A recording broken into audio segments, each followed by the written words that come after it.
Hello and welcome to Long Toss episode 311. I'm Scott Belford. This is the Walk Off. We run this live here on YouTube every Sunday, or at least we do our best to get it live every single Sunday to you, 6 to 8. Okay. Please feel free to hit Hello that and like button. welcome to Long Toss episode 311. I'm Hey. Scott Belford. If someone's got that, there we go. All right, thank you. Little reverb, but we're back on track here, baby, and lots to talk about on today's episode. So like I was kind of giving the spiel there, feel free to hit the like button if you are live with us. Drop your comments and we'll try to get to as many of them as we possibly can, and then subscribe if you will. We've got our regulars on the panel, and I can't wait to hear what they all have to say. It is going to be a jam-packed long toss. We are going to talk this Rangers Blue Jays series, a sweep, a Blue Jays sweep. Wouldn't it be a hilarious storyline if this Jays team goes on a run to end this month as they are selling off? Of course, we are going to talk the sell-off. Jimmy Garcia, Nate Pearson, Danny Jansen already gone, more to come. And the deadline, it's looming large. So we're going to go around the panel and see where we think everything is going to wind up. Seattle, bolstering right now. They are in buy mode. Randy Arozarena. They gone out and got Jimmy Garcia, the high leverage reliever from our Blue Jays. And so very lucky. We're going to go around the panel here and introduce everybody. We'll start with, from the Walk-Off Mariners, Seattle Mariner super fan, Juan Forno. Welcome back to the show, buddy. Good to be Pretty back. big weekend for you. This is, things are ramping up. There's some playoff excitement in Mariners land. Yeah, it feels good, man. You know, we came out of the Angel series getting swept and only scoring, I think, one run, while our starters across 3 games only gave up one run. But it was a get-right series against the White Sox, and there's a lot of excitement around the players that were brought in, and we're hoping for, one more bat at least, but the vibes are back to where we want them to be right now. Hopefully it stays that way when we play Boston and then Philly, a couple good teams. First impression of Jimmy Garcia.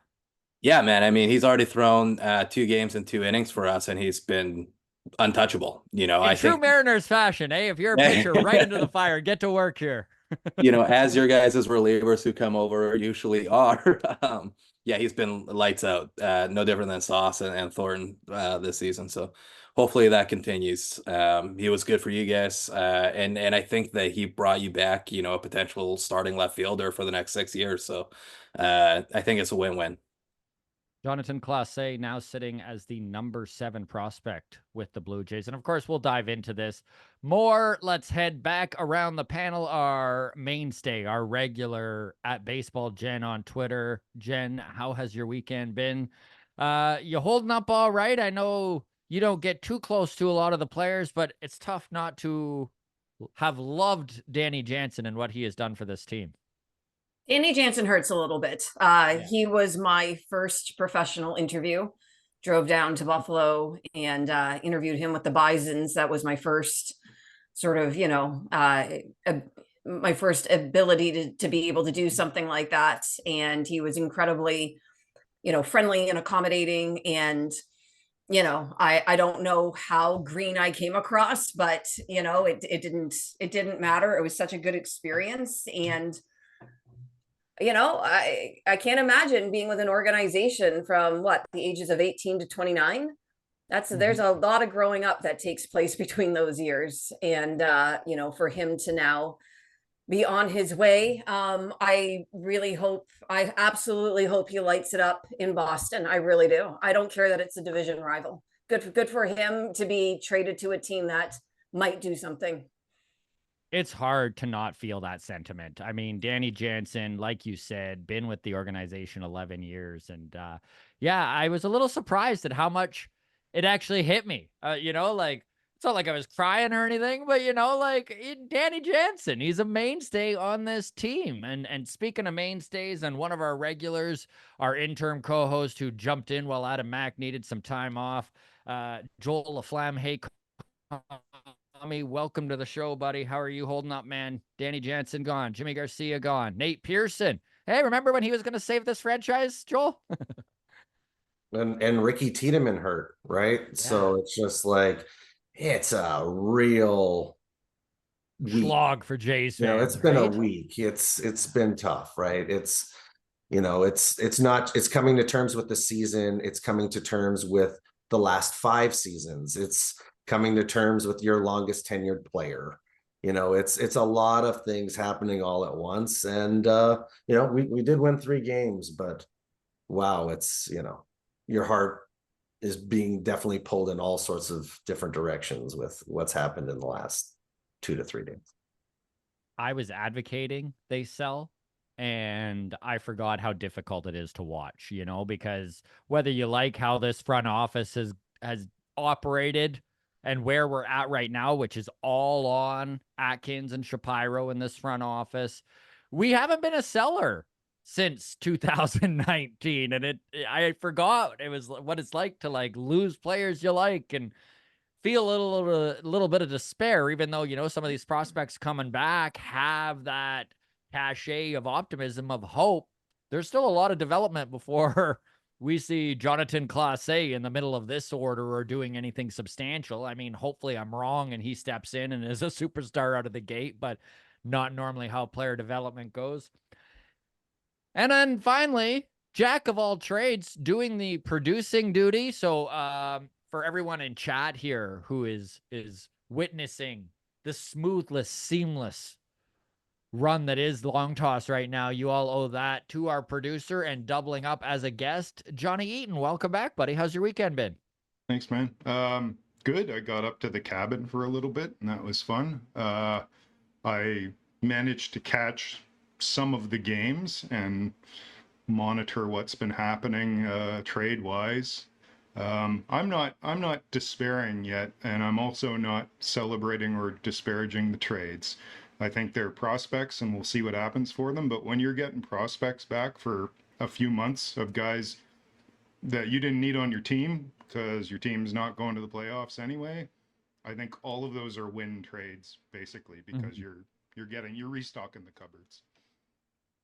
Tough to argue with that, expiring contracts, and you kind of need to get the assets you can, especially when you're one of the few teams that is actually a seller, right? And I think that's one thing we are going to get into, obviously. We'll talk this Blue Jays Rangers series a little bit, but I will say that when you look at the trade deadline and who is definitely a seller, the Blue Jays are like one of 5 teams, 6 teams who have kind of signaled that. I mean, even we're watching the Chicago Cubs, who are last place in their division, sort of buy. Buy is probably the wrong term for what Chicago's doing, because they definitely have an eye on 2025 and they're getting guys with term. That said, they technically are buying, right? They're a last place team in the division and they are buying. Speaking of last place teams in the division, the Toronto Blue Jays did something that they haven't done very often this year, which is sweep a team. Jen, we actually watched this Blue Jays team score some runs, and not even just one portion of the lineup. We were seeing hits up and down this. Turns out maybe when the pressure's off and there's nothing to play for, they seem to really be able to put the foot to the pedal there.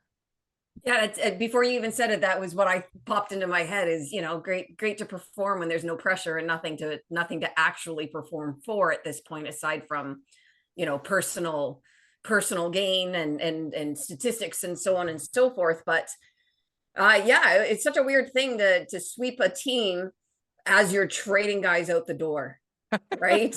Like, it is a very strange backdrop for that sweep of the Rangers. So I don't know. I mean, the best part about it, I guess, is seeing what these Buffalo boys can do. And because that really is what the rest of the season is going to be, right? Is see who remaining are you moving forward with? Who do you think can be on this team in 2025? And I'm not saying they're going to compete in 2025, but who on this team who will be on the team in 2025? Who do you think will have a particular role? And then therefore, what do you need to try to do this offseason to fill in all the gaps, right? So Good to see some of these young guys stepping up. No, they have been impressive. Leo Jimenez is a guy that I'm actually starting to get excited about. You know, he's 23 years old, and just the way he plays the infield is impressive for a kid with zero major league experience.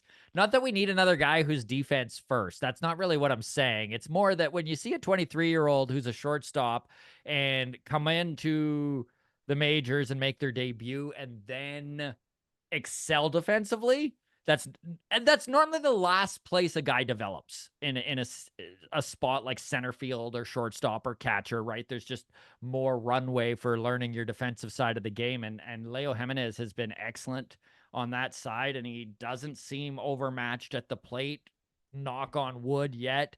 Joel, when you look at guys like Leo Jimenez, Stuart Baroa, I think we could see newly acquired Jonathan Clase get called up and given some rope.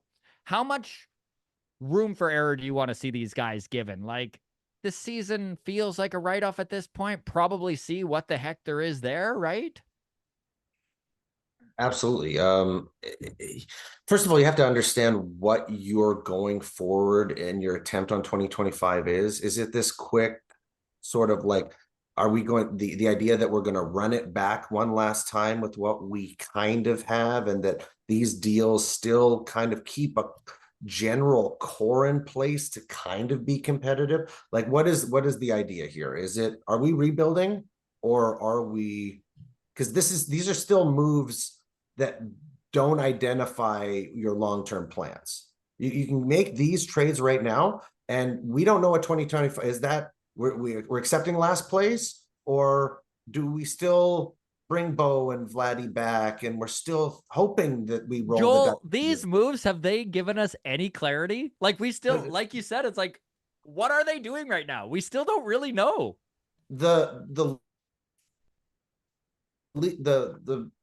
run would give the young players is like the Fast and the Furious runway. At the end of that one Fast and the Furious, when they're on the runway for like the entire third act of the movie, it's about 25 minutes long. That's how much runway they would have. And I'm like, and I am seeing really good things. Like, the thing I saw over the weekend is Horowitz is a rookie, but now he's going up to Varsho and he's saying, hey, look for this and this at bat. And he's a rookie, and Varsho has 3-4 years of experience on it, but they're both 27. And Horowitz is like, you're exceptionally great in the outfield, and you can tell me how to get reads on balls in the outfield any day of the week. I have no idea how to do that. But when it comes to having consistent at-bats on a major league level, I do that pretty well. And this is what you should, we are both lefties. Our swings are they're rather similar, right? Lefties, you know, so it's just like, look here, look for this, you know, that type of relaying of not looking for the iPad, but looking for a pitch in a scenario. Start here. Look away for heat. That's where he went on me, right? I saw that right away. I have a feeling he'll do the same thing to you. That type of stuff happening are the good signs that I like to see, because that dependence on technology, I think, has been a hindrance for us. And I really feel like old school baseball sense is something that would have been a nice sprinkle over the last 2-3 years for this franchise. Holy shit, Joel. Did you ever just strike a chord with me here of just like the uncertainty that still looms is just so large, you know? Like, because right now there still is a very good chance that the lip service that they have given the front office that they're going to try and compete in 2025, there's nothing to really say that that's still not the case. I mean, a move like Bassett or Bo might signal something a little differently, but right now, I mean, who knows? And I hate that feeling of unknowing, but let's talk the trade a little bit. I'm going to throw to you here, Juan. I know that before we give you the floor, I'm going to go to chat because there's a bunch of people talking Mariners and just kind of this move. Michael Borland says, I have to imagine that the Jays DFA KK if they can't find a trade partner and bring up Clase, which is something that I will let you touch on, Juan, because he's already played. He made his major league debut with the Mariners already this year, correct? You're muted, buddy. My apologies. It's funny that was brought up in the chat, because that was actually going to be my point. I think they sent him to AAA just to wait and see what's going to happen with Kiermaier. He's an obvious trade candidate. He's done a lot for not only this franchise but baseball in terms of what he is defensively. He spent all those years on the turf in Tampa and now in Toronto, and he's always shown up, and he seems like a guy that's easy to cheer for. He came out and told everybody he was retiring after this year. Let him go chase one more World Series, right? I don't think he's going to bring anything back of value, and I really think he's just like a defensive specialist at this point for a playoff team, which is great. He's really, really good in the outfield, so Yeah. it's not like he doesn't have value with his defensive glove. Obviously, he's going to have to go to a team like Philly or something like that where you don't have to rely on offensively as much. And I think you guys are getting back a good kid, honestly. This is a guy that I was super high up on when they brought him up. I think it was April or May. It was pretty early on.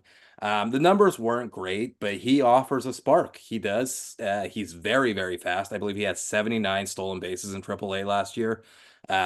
He plays good defense and he gets on. He's got a good eye. Strikeouts are a little high, but he's also 22 and performing in AAA, right? So that gives you a lot of promise and to get him back for a reliever that was on an expiring contract is a huge win. It's lucky that the Mariners have such a deep farm system that we do. He was our 10th ranked guy before even factoring in our first and second round picks of this year's draft. So I think you guys got a potential starter. I don't know if he has all-star caliber. Worst case scenario, you're looking at a Dalton Pompey. Best case scenario, you're looking at, 270, 30 to 40 stolen bases and 10 to 15 home runs, I think. The key for Clase, you figure, one is going to be hitting, right? His hitting tools got a little bit to go. Yeah, a little bit. At least that speed will play. He's got 70 grade speed, if not 80 grade speed. So he's going to be able to hide those deficiencies as long as he can make more contact. And he's 22, so there's no reason to believe that, his first taste in the MLB is what he's going to be. If they can work with him in terms of his contact, he's fast enough to be a 300 hitter for sure. Johnny, when you look at the players that are left with an expiring contract, Justin Turner, Kevin Kiermaier, we were just talking to him, Yusei Kikuchi, who's next? I would think it'd have to be Kikuchi. I mean, I can't imagine unless there's just like not to disparage other teams' GM, but if there's somebody stupid enough to trade anything for Turner or Kiermaier, I don't see why any GM would, other than just sending kind of like garbage minor leaguers, which is like, why would you even make the trade as the Blue Jays GM? Like, you need to get something back. I could see a trade happening with like Kiermaier or Turner where it's like, okay, you get a defense boost for the playoffs. Send us a warm body who will get us through this season. I could see that kind of because there's some gaps in the bullpen. So maybe like a bullpen piece who's like a veteran. It could be expiring contract for expiring contract kind of thing of just like, let's just get us through the season. Because I don't think any team's going to give up any prospect of any value for those guys. I would be surprised. No, But Kikuchi, just to jump into that point, the only motivation for the Blue Jays to move these players is to get their salary off the Yeah. book. Mm-hmm. They just want to well, save yeah, money. yeah. Yeah, they don't care what's coming back for those guys for sure. Except for Kikuchi, who's like Yes, totally. he's been decent. He can be used as a starter or a reliever in the playoffs if you want. He's done both. He's been decent at both. He's a bit of a gamble. He always has been. It's like, which Kikuchi is coming out today? But he's got value.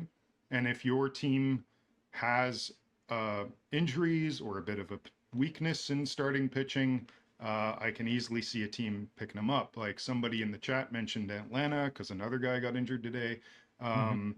There's plenty of teams who are not the best situation starting pitching wise. So hopefully Ross Atkins, who I have no faith in, recognizes a bit of a seller's market there and can get something good back for Kikuchi.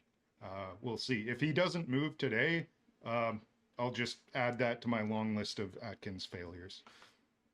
So let's talk money for a second here, and then Jen, I do want your opinion on Bo Bichette and what's kind of been going on with the shortstop position there. But the Blue Jays currently are $8 million above the luxury tax threshold, which would bump them into from 30% this year to 50% next year on the tax. However, if they can get under that, it restarts their luxury tax threshold, and then it's going to be 20% next year. And I think that truly is what the Blue Jays are going to try to do, even if they're giving a guy like Kiermaier up and they are like, just take him, eat some of the money. I think we're going to see those sort of deals. So I think you're hitting the nail on the head there, Johnny, with, there might be some creative stuff done where the true valued pieces are Kikuchi and maybe even Chad Green.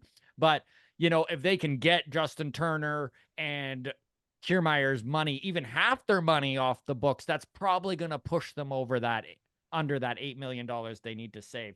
So going to chat here, Taco Time goes Bo who ? And then New Brunswick, Canada guy goes, I'm not missing Bo at all.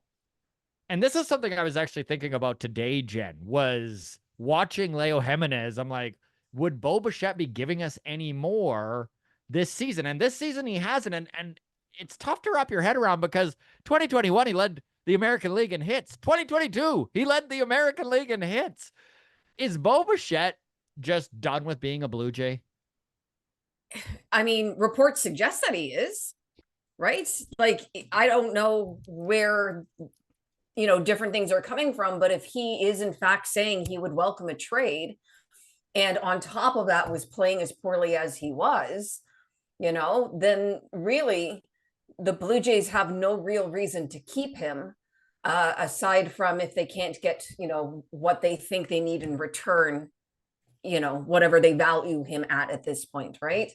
But yeah, watching Jimenez play shortstop, Bo wasn't giving you that at any point this season, was he? Mm-hmm. Right? So you might as well see what you have in Jimenez. And I personally think Bo goes this offseason. I don't think he's going to be part of the plan moving forward because I don't see why he would be. Joel, are you kind of in the same camp there, or do you have another opinion on Bo Bichette, where he's at just mentally as a Blue Jay and if he fits into this plan long term? Because they can't just let his contract expire, right? And just get compensatory draft picks for him. Well, it's the buy high, sell low, consistent mentality that we've had for a long time. Like we're looking at Kikuchi just in recent memory, coming off of a 14 strikeout, no walk game that was like one of two games pitched like this all season long. Like that's your high point to sell on a guy. 4 starts later, his ERA's ballooned 1.5 runs, right? Like what are you getting in return? You got to know when you're at a high point with like a Santiago Espinal or a Alejandro Kirk, and you got to know when you're at your high point instead of dealing from these kind of low points with players. And to think that you've got a 26-year-old multi-time all-star who we were talking about being a $300 million guy, now like trading him for what are you getting back? We don't know what his trade value is now. It's just such a low point to be at with a cornerstone type player, which was what he was touted as just coming into the season. To think about that, to think about like Vladdy and having to have this kind of like, I don't know, the hair removal, like that's like some sort of like they're having this separation thing going on. Vladdy is dealing with it a lot more professionally. He's going out there, putting his head down and smashing the shit out of the ball. And he's saying, look at me, I can hit. Bo is kind of cut his heart's been cut out. He's seen the competitiveness of this team drop as promises for more. We're supposed to be better, and every year we're worse. And I have a theory here, and I'm curious what you think of it. Vladdy seems so engaged the last couple weeks, watching Stuart Baroa come up and experience Major League Baseball for the first time, of course, fellow countryman from the Dominican Republic, watching Leo Jimenez, 23 years old, his younger brother style stuff, right? And Mhm. these guys all of a sudden are leaning on Vladdy as that veteran presence, something that has never happened throughout his big league career. And he honestly seems to be thriving off of it. And I know that this is a super short sample size, and not to like start celebrating it too much here, but even when you watched the way he was picking with Leo Jimenez, maybe rushing some throws, and just he like Vladdy was there for him, right? And he really came across as like this dude who Stuart Baroa gets his first hit and he's goofing around with throwing the ball and he's making sure that, these kids are looked after. Do you think that there's like some grassroots dynamic happening here with like maybe a new Barrio? Sure. He had some fun at the All-Star game. He got to rock Teo's jersey and see his old boy there have some success. And like he's been able to be happy recently. Like I don't know what Jen mentioned, the doing it not at the right time, right? The competitiveness isn't there right now. And maybe that's kind of what it is, which isn't the sexiest thing, that like, hey, now that it doesn't matter, right? Hitting is easier to you when it doesn't matter. That's not a great sign, but at the same time, I think consistently over the last few years, more and more has been put on his shoulders. When you remove that lineup around him, more and more weight is put on him, put on him, put on him. And now, for the first time in 3 or 4 years, they're not expected to win every night. They're not expected to go out there and win, right?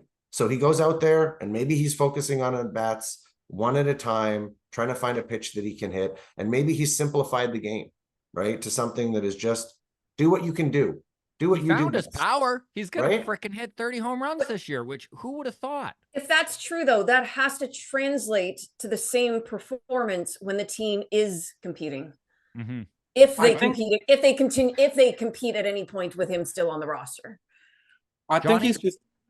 Sorry, go ahead, Johnny. I would come to Vladdy's defense because he's one of the earliest guys who turned it on this year. It's not like he's just doing this now when the games I don't know. matter. He was doing this in May. He was getting it going in May when other guys were still just sucking. He was one of the few guys in May who was hitting anything. And he wasn't hitting bombs, but he was getting his swing figured out and he was making the adjustments that you need to make as a professional ball player, while all the other guys who were getting paid just as much or more than him were just floundering uselessly.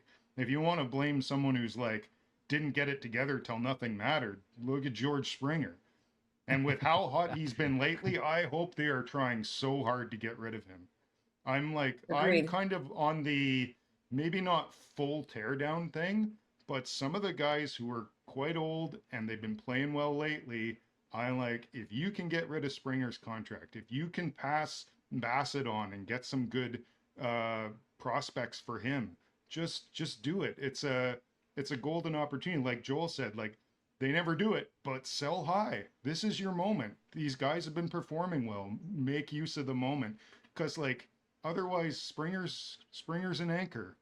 We saw it, like it's easy to forget the first like 3-4 months of the year with him, but like they happened and they happened for a reason. And there's no reason to expect George Springer to keep going like he's been going the last month or so. It's just, this is the point where it's like, ooh, we could sell him. We could say, hey, look, George Springer, he's back. He's amazing. Get him for the playoffs. Come on, please just get him for the playoffs. This is episode 310 of Long Toss. Thank you to all of you following along on YouTube. We're well over 50 watching right now. Hit that like button. Subscribe if you are not. We've got Baseball Jen. We've got Hey Kami Joel Flam. We've got Juan Forno from Walk Off Mariners. And we've got Johnny Eaton producing and double duty as guest here. And we were just talking about Bo Bichette. And I love this chat and the way people think. Disa goes, where is Bo anyways? Don't guys on the IL still hang around the dugout for team support? Juan, I'll let you handle this because your opinion of Alek Manoah made me burst out laughing numerous times. And you're like, how is this guy continually on the bench? Where are you at with guys being on the bench who maybe are, I mean, in Alek Manoah's case, a full year away from playing? Bo's not. Is that obviously up to the player? And what are your thoughts on that? Yeah, I think it is a case by case situation. You know, Manoa, I think, was his ego that wouldn't let him not be on the bench. When I was discussing that with you guys. With that being said, I think Bo is checked out. I think it's very obvious that he's checked out, and that's why he's not on the bench. He's not a leader. He's not there for his team, and I think he's ready to be a free agent or get traded and move on to somewhere else. You know, the IL, I don't know if they're Phantom ILs or not. I haven't really followed him this year. I do know as a Mariners fan who, you know, had discussed potentially going out and acquiring Bichette, I have no interest. I would rather stick with JP Crawford as a Gold Glove shortstop hitting, you know, 195 than give up what we would have to give up to get Bo for But a probably heartfelt 195. He's so engaged. felt 195. You know, and if he's on the 10-day IL and it's, you know, a soft tissue issue or whatever the case is, you know, he's got to be there getting treatment. He's got to be with the trainers. He's got to be with the massage therapists. He should be at the facility if he is committed to this team. And if he's not at the facility, he's not on the bench, then there's no reason for him to still be with this organization, in my opinion.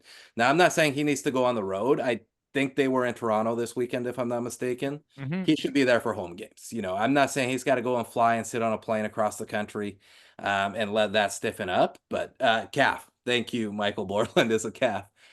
So it is soft tissue. There's no reason why he shouldn't be getting treatment. There's no reason why he shouldn't be at the facility right now. And there's no reason why he shouldn't be on the bench during games, helping these young kids out who are experiencing the MLB for the first time. He's led the AL in hits twice. He's got to be there for his organization. And the fact that he's not means they got to get rid of him. So Jen? going back to story, to Scott's question to you, the difference is that Manoa was supposed to be rehabbing in Buffalo. Yeah. And so in between starts, he was booking it up back up to Toronto. And that's what made it seem so weird, right? Because you have an assignment. So Right. focus on that, right? Whereas Bo, you know, to my knowledge, should probably be with the team when they are in Toronto. He should be visible in some capacity, right? We haven't heard his name. And you know, I mean, I know I was covering the team when Josh Donaldson was had no calf. And you know, he would not always show up on time, but he was there. You know, so he was visible. I don't know about Bo. And you're right, if he has checked out, what I don't quite understand, and I don't buy into the argument that, well, his heart was ripped out because the team's not competing, because he has something to compete for, right? Both him and Vlad have something to compete for. Absolutely. You know, if they want to be stars, supposedly, right? They want to be stars. They want to be the guy, and they want that free agent contract, you know? And so if that alone can't motivate you to put your game face on and go out there, you know, then I don't know what to say. And I do think it's probably wise at this point to wait until the offseason to trade him. Like I Yeah. don't Mhm. like I think people will value him a little bit more than the shit smell that he has surrounding him right now, not only on the field but off the field as well. I think you have to wait to trade Bo now. I don't think it can happen. I don't think anybody's really going to give up much to go get him right now, to be honest with you. He's hurt. There's no idea when he's really coming back. He doesn't seem like he's all that interested, despite the fact that he is 1+ seasons away from free agency. So I think it does have to be an offseason move at this point for sure. And to compare the two, like Bo and Vladdy get compared a lot. I think Vladdy is a vibes guy, and now that you're bringing up Yeah. all these young kids who are having fun and are excited to be in the big leagues and are appreciating that opportunity, he's thriving off that instead of hanging out with these vets that don't really care. You know, Springer's got his money and he's on the last leg. Kiermaier's about to retire. You know, Turner's just hanging on for dear life to try and remain in the league. And you bring in these young kids who are excited and rejuvenated, and that I think Vladdy's feeding off that, much like he fed off the energy from Teoscar and Lourdes Gurriel back in the day.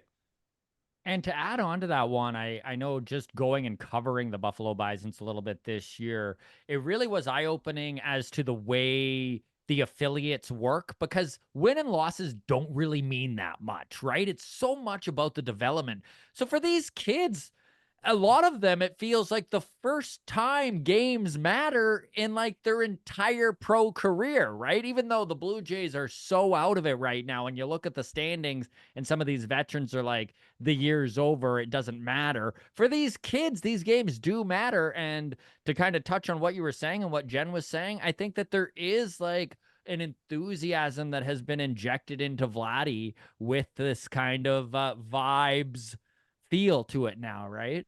Well, these kids are going up there and trying to prove that they deserve a spot in 2025, right? Like, no different than Scott. I know you had a conversation with Horowitz, I believe it was, or yeah, I think it was Horowitz, where you're like, hey, will you come out?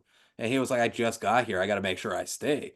And that's how all these kids are thinking. They are playing right now as hard as they can to try and make that roster next year. Simple as that. So I wanted to bring something up that I didn't have written down on the topics, folks, but I'm confident you can all handle this somewhat of a left turn here. So Danny Jansen obviously traded yesterday in the middle of the game. Kevin Kiermaier was put on waivers.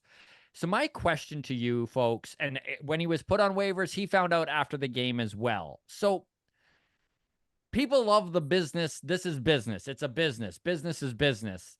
How much does a front office owe a player within an organization? Like, is there caveats? Like, is there little asterisks to it's a business? And is there a level of decency kind of expected with these players? Because Danny, it kind of broke my heart that Danny Jansen found out he was traded from a television in the clubhouse. Now, I am aware things happen quickly. There's a lot of moving parts.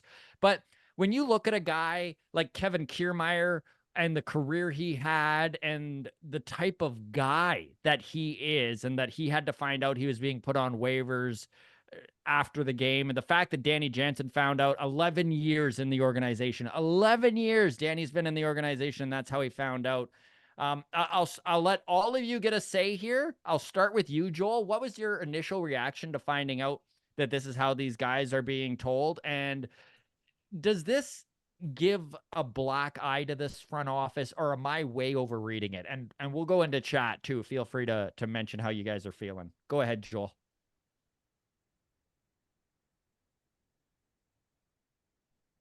You might have froze. Maybe he froze. Yeah, I did. I just had a big okay. Oh, okay. You Sorry. look so pensive. You did. Like, you really were like, what am I going to say here? Go ahead, buddy. I got about half of the question about Danny Jansen. What's the feeling of veterans like this kind of being given this treatment when they're dealt with? Is kind of the question.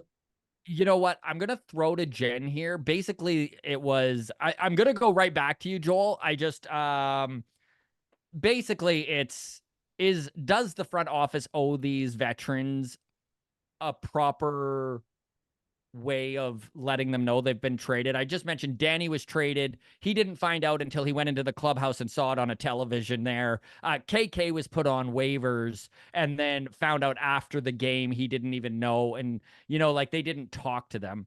And maybe I'm overthinking this. And I will throw to you, Joel, I promise here. I'm going to go to you, Jen, just because I know you heard the whole question right out of the gate. And then we'll go around the horn. I quote tweeted Arden Zwelling last night when he was the first tweet that I saw saying that Jansen had found out from the television. And I quote tweeted him and I said, there's absolutely no way he should have learned he'd been traded from the clubhouse television. I know it's a business, but come on. And we're sitting at 40,000 views on this tweet. Lots of engagement. I wasn't looking for engagement, for the record. Okay. Yeah. This is how I feel about this situation. So when you leave the dugout and you go up a relatively short tunnel towards the clubhouse, you basically get to like a little vestibule, right? And so there's the clubhouse, and then there's offices, and there is a clubhouse attendant. So A, the TV could have been turned off, but B, there's no reason why Ross Atkins or a representative of Ross Atkins could not have been standing there as the guys were coming up the tunnel and said, hey, Danny, a word, please. Right? I don't think that that's complicated. We're not talking about having to like show up at his front door or something of that nature in order to inform him and, hoping to cut off the electricity supply to his house before he sees it on social media, right? Everybody is in that building. Everybody was there in that building, and you know, who would have been involved in this conversation. And I really think that they owed him more than that. That is how I feel about it, especially given, like I said, you know, in the organization for 11 years, you know, with Schneider the entire way through, you know, like Schneider also, you know, he was pretty emotional talking about that. And I absolutely think that this front office could have handled that better. Going to the chat, Taco Time says, like dumping a girl via text. Joel, do you think that there's any long-term ramifications to players finding out this way? I know Michael Borland says, honestly, I don't think it was that big of a deal. He knew he was getting traded anyway. Do you think that front offices owe players some humanity to the way they find out? Or do you think that a business is a business? These guys are used to this, and it shouldn't mean much to free agents maybe that they're trying to bring in, you know? Like, I remember the episode of Seinfeld where Elaine wouldn't date a guy because he had a reputation for dumping people poorly, and she's like, that's not how I wanted to go out. Like, is there an element to that, or is a business a business? No, I think there's an element to it. Like, there's a difference between a guy who's been with your organization for 6 months, 4 months, and he's on his way out. This is a guy who's been with us for a third of his life, right? Like, he has been here for so much of who he is growing up in this organization. And the talks that you get of like Danny going, but hey, maybe we look to bring him back in free agency. Well, if that's the case, why would you want him to find out that he's going out this way, right? Like, it seems like we shut doors on possibilities of going back on things. Teoscar Hernandez being another one, right? He's gone. We potentially see that as a mistake. He's sitting there. No, that represents us acknowledging a mistake that we made to go back after him and get him, right? You have issues where it seems like certain trade avenues are open while others are closed because of short-sightedness, maybe personal egos getting in the way. These types of mistakes that you have to understand, people remember these things happening to them, and decisions may end up being made because of something personal. So, you know, it is a business, but we're all people, right? And you have to kind of properly balance these things, you know, and there's a way to do something and then potentially open yourself for him to come back, right? And you want to be able to do those things. Juan, what is your thoughts on this and the fact that Danny Jansen is a free agent at the end of the year and one of the more sought-after catchers on the market for sure, and the Blue Jays are going to have a hole at catcher? Do you think that this is a black mark on the relationship at all, or do you think that we're just kind of overblowing this a little bit? No, I think like when it comes to the Kevin Kiermaier situation, you know, there was no guarantee that he was going to get moved off the roster when they placed him on waivers. I think that was fine. I think somebody should have had a one-to-one conversation with him, but I don't think it's deserved. Now, if you go and draft a guy when he's 18, he's been your starting catcher or a mix of your starting catcher for the last 5 years, and you see how the fan base gravitates to this guy, no different than this entire panel. You guys have talked all year about how much you love Danny Jansen. I've heard it from Scott for years now. I think you owe that player a little bit more than to let him find out from a TV in the clubhouse. Like Jen said, you know, there's room in that tunnel for somebody to pull him aside and be like, hey, let me shake your hand. Thank you. You knew this was coming. It's finally happened. We did you right, and we're trading you to a team that's hot and has a good chance of making the playoffs. We wish you nothing but the best. We hope you go out there and win a World Series. And then let's talk in the offseason about bringing you back as a fan favorite. I think because you don't have that conversation, I think is very, you know, we'll see. Now, with that being said, we don't know that Shapiro or, you know, the other dude, Atkins, is going to be there in the offseason, and that could change his mind as well. You know, you let one of those guys go, you let Atkins go and keep Shapiro, it maybe is a different situation. But whether it was Atkins or somebody else, or whether it was the assistant GM, somebody should have been there to tell him for sure. One more note on that is there seems to be some sort of disconnect between what Shapiro and Atkins do and what Schneider is there on the bench doing, right? Because Schneider and Danny Jansen have known each other for 10 years, right? So beyond anything, the personal relationship that those two have, and you finding out as the manager, like, did John find out too in that type of scenario, right? Like, I don't it's think so. I actually don't think so because they would have had to call down and said, hey, he cannot enter the game no matter what. He cannot see that field this game. So they had to have known. Like, I know he wasn't playing in that game, but who knows if Kirk gets hurt or you need a pinch hitter late in the game or whatever the case may be. Schneider had to know. so yeah, I was wondering about that as well, because I'm like, what if they had put Jansen in for any reason, right? Like, I would assume Schneider knew. But they basically did like 2 press conferences yesterday. So Schneider did his normal post game, and then that sort of seemed to get wrapped up, and then did a second one with Jansen, right? So I have no idea when the conversations took place or what info was passed on. It did seem a little disjointed, I suppose. And if they didn't call down to Schneider and let him know, then they fucked up and should be fired for that. Because if Jano goes into that game, if he goes into that game and gets hurt, then the trade, then you're never ever going to be allowed to call that Boston GM again and try and make a trade. They will never answer your phone. I'm assuming they did. I don't care for this front office. I think we all know that, but I would assume that. Tough to believe they did. I would assume so. Yeah. Going to chat here before I throw to you, Johnny, because I do have a question here for you, Johnny, on this topic. But going to Michelle Marie Beer in chat, she says, in fairness, at the point of the game, it was still speculation from Rosenthal and Passon that the broadcast was commenting on. I will say that the Blue Jays knew, right? Like they weren't waiting on Rosenthal to confirm. Like the Blue Jays knew. So I still lean towards what you were saying, Jen, that like if they wanted to, there were avenues they could have taken to prevented him finding out from the clubhouse TV. Michael Borland says Rogers Wi-Fi isn't exactly perfect. Maybe it went down to that at the time. And then I'll throw to you here, Johnny, for this. Wyatt brings up a really good question. He says, does the relationship with Ross Atkins matter if it's a new GM that's trying to re-sign him in the offseason? Well, I would think not. I mean, if there's a new GM, then that's a new relationship, and maybe they can get Danny back. With regards to like everything being exposed and him finding out on a TV, I tend to think of it on like a macro level and like what's the root of the problem. And to me, it's a security issue.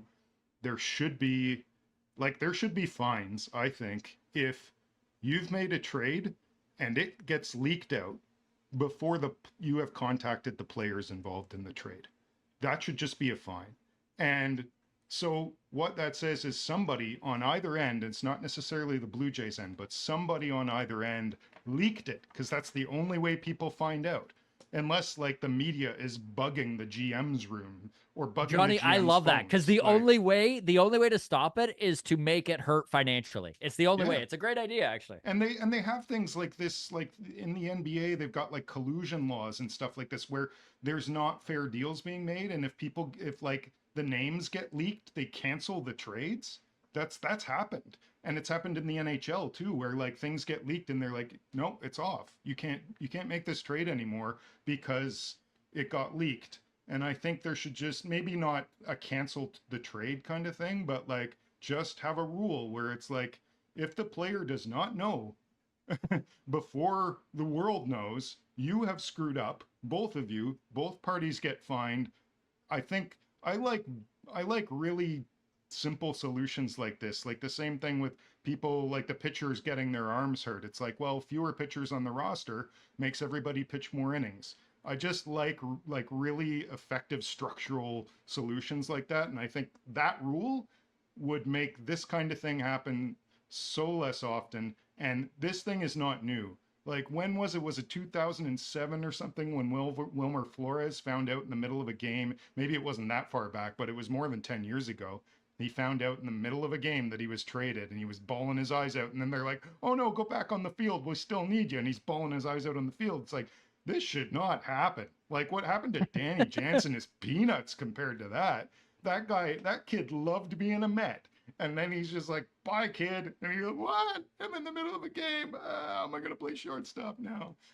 I So like the it's idea. not I new. like the idea of punishment, and I think the answer is not a fine, but draft pick, like it changes your draft pick situation. You know, your second highest Sure. pick drops 10 picks or whatever the case may be, because then teams are not going to fuck that up. I promise you. Yeah, just make it hurt. Jen, you worked in the industry for years, and this is an industry now that being first matters so much, and it is ridiculous how much leaks and breaking news runs the site that used to be called Twitter, and I refuse to call anything but that.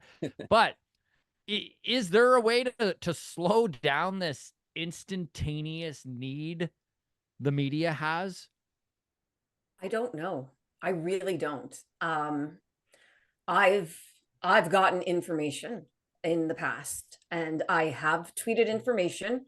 There is info I wish I hadn't tweeted. I will say that, like back before I ever was involved with media. One thing I can think of in particular, there's information that I've received and I chose to not be first. I had Ryu and I had Springer, both of them. And I have the receipts to prove it, but I chose not to because there is a bit of a burden that goes with being first, unless you are somebody like Jeff Passan or Ken Rosenthal, because that's literally their job. And when it's not your job and you're doing it, it can be a little overwhelming, and you're just praying to whoever you believe in that it's actually true, right? Because otherwise you're deleting your account and you're done. And there really is an element of that. And there was one thing years ago that I did put out there, and I actually became a little bit afraid of, because of the responses that I was getting, to be completely honest. They'd have to figure out where the leaks are, and that's for every team. I mean that for every single team, right? They would have to figure out where the leaks are. Do you remember? I'm totally speculating here. But when BK broke the Springer news, I believe it was the next day that Michael Brantley was a Blue Jay. Yeah. Right. And I believe that was a false rumor put out there to try to find a leak. Turns out it was Hazel.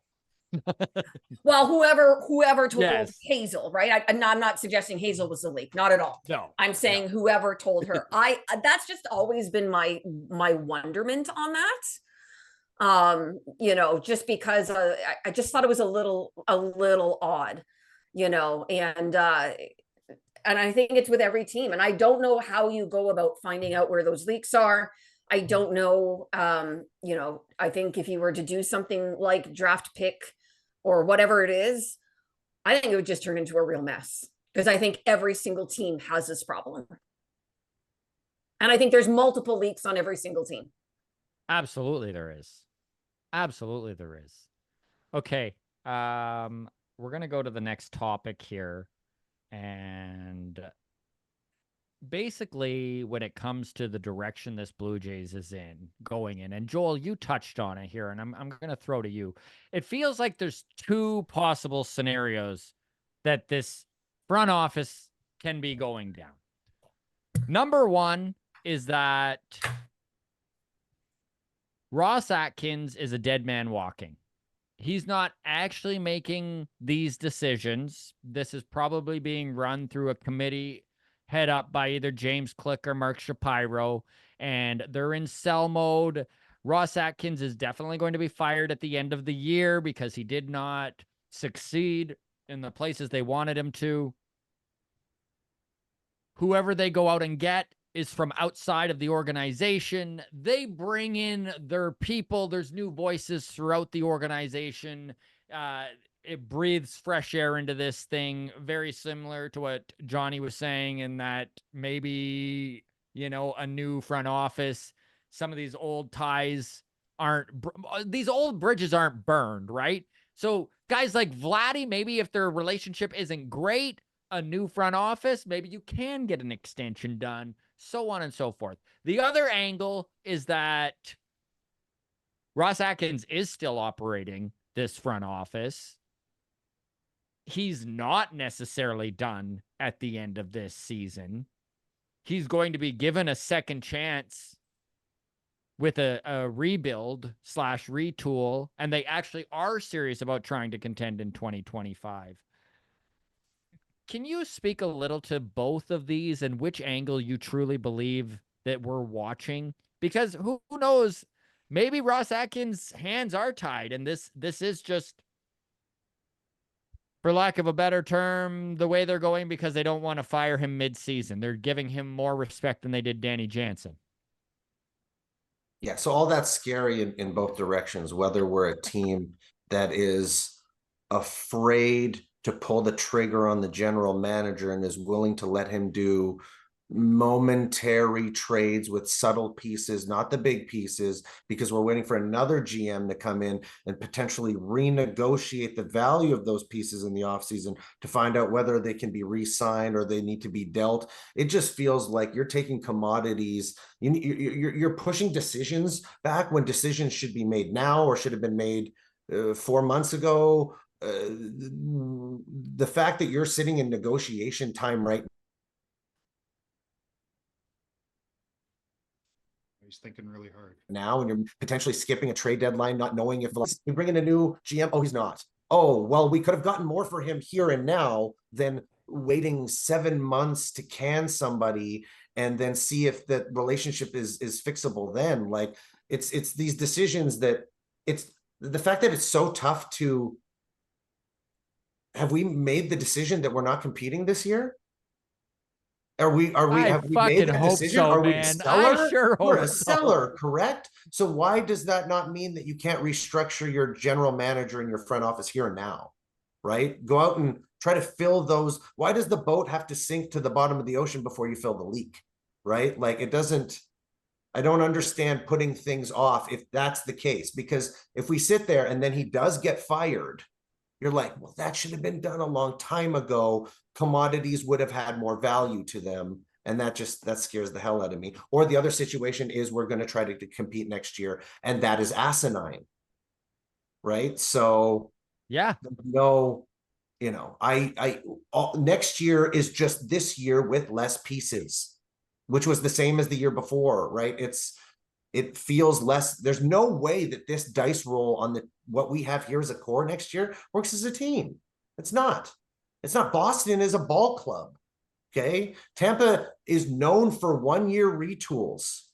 They trade some guys and some guys will be amazing next year and they'll have 87 wins, right? Baltimore is not going anywhere. And Yankees re-sign Soto and do whatever. They're not going anywhere. So it's just like, what do? Do you stay complacent, middling around in fourth, or do you blow it up? Then you got to blow it up everywhere. And you just waiting to do so just puts the boat more and more underwater. I don't get it.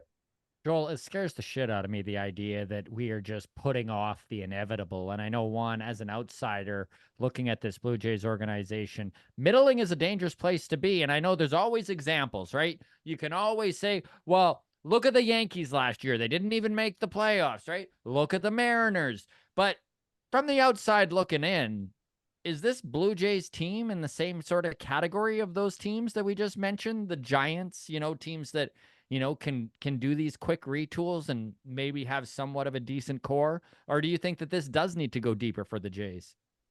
No, I think it does. I mean, you guys, I think, had your last chance this year with the rotation of Vladdy and Bo, and you saw how horribly it went. There's no reason to believe 1 year older, and who knows what happens in free agency this year. There's no reason to be optimistic about it being better for you guys next year, in my opinion. If you didn't win this year, and not only did you not win, but like look pretty bad, to be completely fair and honest, I think you have to blow it up. What if Vladdy continues on the tear that he's on right now and remains healthy throughout this year and throughout the offseason? There's no fucking way he's not testing free agency, no matter how much money you throw at him at this point. Why would you? You got a year away. Even if you get hurt or have a down season, you're still going to sign a massive contract. So I think that retooling for next year is code for I don't want to lose my job as a GM and a president. Because if you sell them, then that's it. You're not going to get another rebuild and see it through. I don't think there's any way that that's going to happen. But I think you have to you have to make those decisions as an ownership and tell, Shapiro and Atkins, hey, you got to move these guys for the best possible package. And selfishly, I think the Mariners are the team that you guys have to target. We have 8 players in the top 100 prospects. You can go and take half of them, or 3 out of the 8 using Vladdy and kickstart you into contention. That's going to speed up your rebuild. You guys have to rebuild. Bassett is older. Gossman is older. They're not going to be around by the time it comes for you guys to be in contention 3-4 years down the road. So capitalize on what you have now and make this rebuild a lot easier than it will be if you don't. And Juan, we are in scary territory here. I know that Matthew Kung in the chat goes, they're going to let Vlad and Bo walk next year for compensatory picks like they did Edwin, which honestly is a really, really scary thought. You get in this territory. Johnny, we'll go to you here. Very similar to what happened with the Blue Jays and Josh Donaldson, right? There was a window where they probably should have moved him. They pushed it, and then they wound up getting Julian Merriweather, who, I mean, didn't really even work out except for 4 games against the Yankees in that one season until he went to the Cubs. Is there a needle that needs to be thread here to do this properly? Oh, big time. To Joel's comment, no matter what, Atkins firing is going to come too late.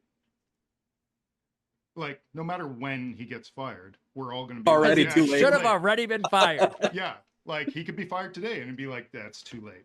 You should have done this like years ago.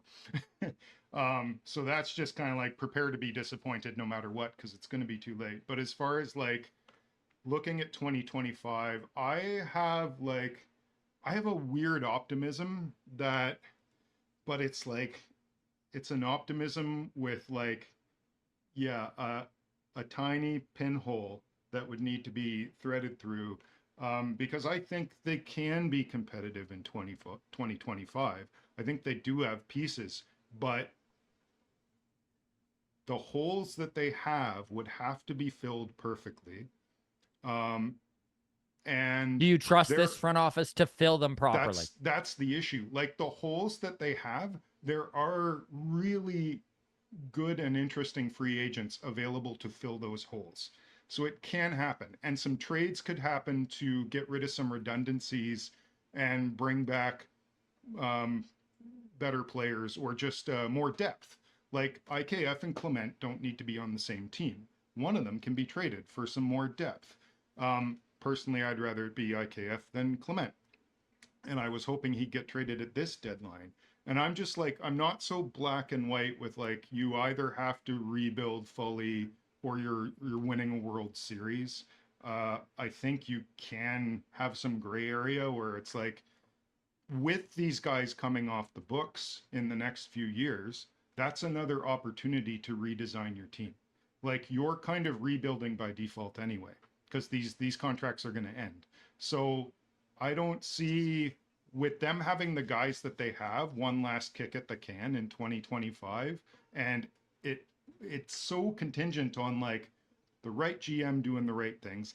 I don't believe in Atkins at all, but if a good GM comes in and convinces Rogers to let them spend, there's like the Anthony Santanders out there, there's the O'Neills and Sotos and stuff. I mean, they're probably not going to get Soto, but like there are people out there you can bring in and really solidify things. You could bring in Devin Williams, overpay him. It's for 1 year. Who gives a crap, right? Like there's those kind of moves where it's like, okay, let's just do this luxury tax thing for 2025 and give her.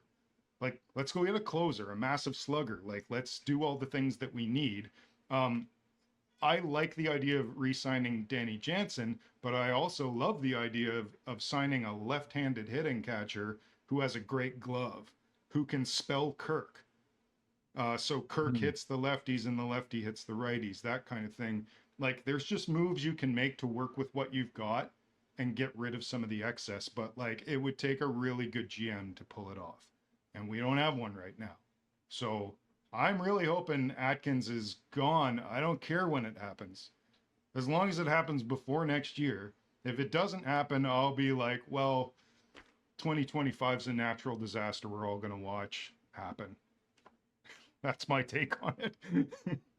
It's like planting a tree, right? The best time to do it was last year. The second best time to fire your general manager is right now. So this is Yeah.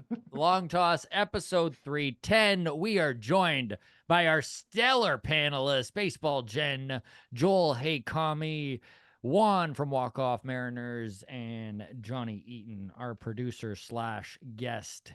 And a big thank you to everyone following along on YouTube. We have hit over 70 numerous times. We're right over 80. We're at 68 right now. So if you are watching, love it if you hit that like button. Subscribe if you are not subscribed to the channel. We will go to Warloo. Warloo22 says, if Seattle has all these prospects, why don't they help themselves? They are no better than us. And this is actually a great time to talk some Mariners. We're going to do our Mariners minute here. Obviously, Jimmy Garcia, former high leverage reliever with the Jays, now in the Mariners bullpen, and the Mariners did not stop there. They had one of the worst offenses in all of baseball. I know that there's a tweet that I sent to you, Juan, where I said, I forget who it was. I should give credit, but the tweet was more or less, what would happen if you take 100-loss team and give them God tier pitching? And the answer is the Seattle Mariners. Because honestly, dude, this is a team that if you could score, I know we were joking about it in our group text. If the what was your response? You were something like, if the Mariners could have the 17th best offense in the league, dear God, we're basically Philadelphia then. Yeah, So we're in. I'll start with you here, buddy. Go to it, man. The Seattle Yeah, Mariners and what's going on. if we could hit the fucking baseball, we would be the Phillies competing for the best record in the league right now. But it's nice to see that the front office is doing something, and they're not bringing, middle of the pack guys. I understand that Arozarena is not having his best year, and he has been hotter recently, but this is a known name. This is a name that is going to excite your fan base. This is the type of name that we've been banging our heads against the wall hoping for, and you see it play out. 2 games, he's been on base 5 times, I believe. He hasn't hit the shit out of the ball, but you get on base 5 times in 2 games, you're going to help the offense. He scored a couple runs. Adding a guy like Victor Robles as a risk-free, DFA signing claim that is worked out. He's hitting over 300 for us. So it's nice to see that the front office is making moves. I love the fact that we got Yimmy, Jimmy. Sorry, it's pronounced Jimmy. I've been saying this since we started long toss this season. I was like, guys, when are you going to give up Jimmy? When are we going to get Jimmy in Seattle? When are we going to get him out of Toronto? And it happened, so it's good to see. I love that it was a win-win trade. I mean, obviously we got to see how it plays out for you guys. But the vibes are good right now. The vibes have shifted back to being good after being so bad over the last month, after blowing a 10-game lead in like 31 days. Hopefully we're on the right track, and I think we're going to see that with the upcoming week playing good teams like Boston and Philly. Do you think there's more to come? Do you think DePoto's done? I think they are not done if it was up to them. I think they're going to be very selective as to who they give up and what they're willing to give up for certain players. I love the trade so far, giving up our 10th ranked prospect for a lockdown arm in the 8th inning to you guys. I'm totally fine with the Randy Arozarena trade. I believe it was our 12th and 22nd prospect that it took to get him. So, I mean, these guys were not really in the picture. These weren't guys that were really being counted on or all that close to the MLB level. And so I'm really happy with what they've gotten back and what they've had to give up to get those players. I think if it's a Vladimir Guerrero or somebody of that liking, then I could see them going all in. I don't think they're done trying to get another bat. First base is the obvious hole, but it's going to take somebody to agree to do it. And I'm hoping it is Toronto for everybody's sake. These kids look good. There's a reason they're top 100 prospects, and I understand not all top 100 prospects work out, but you gotta try. You gotta try, and it does sound like the Mariners front office finally is doing that for sure. Joel, this Seattle Mariners team is 56 and 51. They are tied with the Houston Astros for the lead in the AL West. They are 1.5 games back in the wild card race if they do fall out. 1 game back of Boston, 1.5 back of Royals for that final spot. Do you like that they're buying and making an attempt here at the playoffs? And what was your thought on the Randy Arozarena acquisition? This is a guy with term, a dude that we have seen what he can do when he's at his peak in Tampa Bay. Do you think that this is going to help the offense in Seattle? And what would you like to see them do more if there is more to come? Another bat would obviously be great, maybe 2 more, but like Randy's a great pickup, man. Like, did you see what that guy did in the postseason? That was one of the craziest postseason runs we've ever seen by a player. I think that's a good relationship to have with a guy like Julio. You know, Julio having a guy who can seeing what Julio and Teo did kind of end of the season last year, where they went off just carrying the team. Like, it's kind of that situation where Randy kind of comes in and he feels sparked, and those two kind of go off. That's about, like, weirdly enough, 2 bats firing for Seattle is probably all they really, really need to really be competitive night in, night out, right? 1 more bat to that scenario. And like Juan said, you need average offense to compete like the best team in baseball, right? So that's, Julio, a great thing about him is he's usually hot come the end of the season. He's battling some health issues right now, but like he does what he did last year in August and September, and I don't think Seattle's got anything to worry about. But yeah, another bat or 2 is clearly what they want. All those prospects that Juan was mentioning, like, it's a situation where our top 2 are, one is dealing with an 80-game steroid suspension, the other one is out for 1.5 years with Tommy John. We need some. We need those cupboards restocked some way, shape, or form, right? So it's that situation where if we're cutting Ross Atkins now, this could affect 2-3 years of this team rebuilding, right here, right now, with these players. And there not being that many sellers. The fact that there aren't that many sellers, and this is that opportunity. And if you're wasting a deadline, you're wasting a trade deadline because you need somebody else, because you don't trust this person to make the moves. It's just a scary amount of time that you are wasting when teams have players and cupboards can be restocked, and you potentially cut a year off a rebuild. You potentially cut 2 years off a rebuild because Jen, there's the old adage, where there's smoke, there's fire. And we have heard John Heyman bring it up. We've heard John Morosi bring it up. I mean, Morosi also said Ohtani was going to Toronto, so, take it with a grain of salt. But there's been lots of pretty reliable sources saying that the Blue Jays and the Mariners have had some major talks about Vladimir Guerrero Jr. How much stock do you put into that? Do you think there's any possible way Vladdy goes to the Mariners, or anyone for that matter? And what would you see it taking? I think the organization views Vlad as untouchable. That's what I think. I'm not saying he should be untouchable. I'm saying that I believe that that's how the organization sees him. I think so. I didn't get to weigh in earlier when everyone was talking about whether or not a full rebuild was necessary. And I think, we've got 47 hours left until the trade deadline. And I think what they do in the next 47 hours, in part, will give us some information about the direction they might be headed in. So for instance, the speculation, of course, is that Kikuchi is going to be traded, but I would propose that it's possible that one of Kikuchi, Bassett, or Gosman could be traded. I don't know that it's simply Kikuchi, I know he's the expiring contract, right? But depending on what you want to get back, who are you getting more back for, right? It isn't Kikuchi. So, are they going to trade Green? Are they going to trade IKF?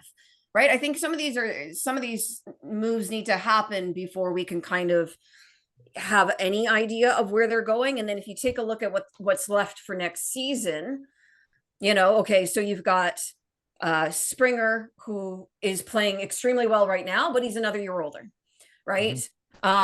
You've got Vlad and Bo likely at least going into the off season. What is happening there? You've got 4 starters, probably. You've got the makings of a decent rotation. You've got to at least get one more. And, I look at it as, to the previous point about being able to go out and get free agents this offseason and fill those holes. I have 2 concerns with that. One is that this team traditionally has to overpay for every free agent that it brings into the organization, right? They overpaid for Springer. They overpaid. They're the only one who offered Kiermaier anything for this year. They had to overpay for Russell Martin, right? Nobody is going to, this is nobody's first choice, is what I'm trying to say, right? So number one, you have to overpay for these guys. And then number 2, if you just listen to some of the comments of guys that are on this team recently, right? Kiermaier, in announcing his retirement, said that all he wants to do is win. Like, that's really the regret, I think, of where he is at this point. Like, this is his last season where he could, and he's not going to win anything unless they manage to trade him. Even Bassett, not this most recent start, although his comments this most recent start were extremely interesting. I believe it was his previous start. And they asked him, what would be a successful season for you this year? Making the playoffs. That was his answer. And everybody was quiet because I think they were like, well, who's going to tell him? And so then the follow-up question was, well, okay, well, what would be a successful season for you in 2025? Making the playoffs. These guys want to make the playoffs. So if you're a free agent, right? If you're a free agent, unless the Blue Jays are absolutely backing up the truck for you, and you're looking at that money saying, I can't turn that down, why would you come to Toronto? It's a very good question. So going back to your original question, yeah, maybe you need to trade some big stock and get back some really good prospects. Maybe that is what you need to do. And I think they're going to, I don't think they're going to want to make a decision on Vlad at least until the off season, right? Let some of the dust settle. But I I